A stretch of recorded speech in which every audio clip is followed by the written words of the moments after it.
নমস্কাৰ। এয়া গুৱাহাটী মহানগৰত কৃত্ৰিম বাঁহ।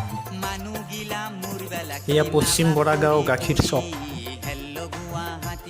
গোচলা বৰাগাঁও সংযোগী গোটেই পথছোৱা জলমগ্ন।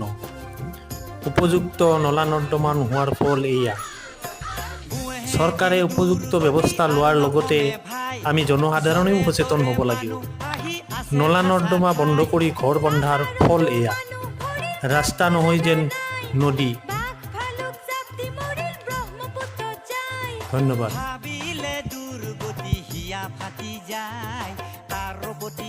অলপ মৰম দয়া নাই। হেল্ল' গুৱাহাটী কি যে দুৰ্গতি, নাহো গুৱাহাটী গাঁৱলে যাম ঘূৰি।